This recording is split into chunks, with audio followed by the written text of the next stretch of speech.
તો મોરબીની વાત કરીએ જ્યાં નવા બ્રિજ માટે ભાજપ કોંગ્રેસ સામસામે આવી ગયું છે। જિલ્લા કોંગ્રેસ દ્વારા નવા બ્રિજ માટે હસ્તાક્ષર અભિયાન ચલાવવામાં આવ્યું। લીલાપરથી વડિયાદને જોડતો બ્રિજ બનાવવાની માંગ કરાઈ છે। બ્રિજ મંજૂર થાય તો નાગરિકોનો સમય અને ઈંધણ બંને બચી જશે।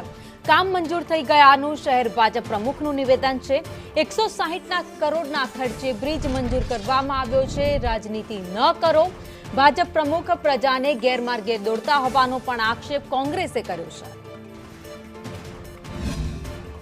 કે ઉદ્યોગપતિ હોય તમામ લોકોના સાથ સહકાર પોતાની સાઇન કરીને એ લોકોએ આ બ્રિજના અમારી માંગણીને સમર્થન આપ્યું છે અને આ માંગણીને લઈને અમે આગામી દિવસોમાં તમામ સાઇન કરેલા પત્રો અમે ગુજરાતના મુખ્યમંત્રીશ્રીને મોકલવાના છીએ અને બતાવવાના છીએ કે મોરબીની અંદર વિકટ ટ્રાફિક સમસ્યાનું નિવારણ માત્ર એક નવો બ્રિજ છે જે લીલાપરથી લઈને ભડિયાદ ગામ સુધી જોડવામાં આવે કે જેથી કરીને મોરબી 1 થી 2 ની અંદર અવન જવન માટેનો વ્યવહાર આસાન થઈ જાય અને લોકોને ટ્રાફિક સમસ્યામાંથી મુક્તિ મળે। સ્મશાનથી ભડિયાદને જોડતો મચ્છુ પુલની માંગણી માટે પણ આ કોંગ્રેસ જે પ્રજાને ગેરમાર્ગે દોરે છે એને ખબર નથી।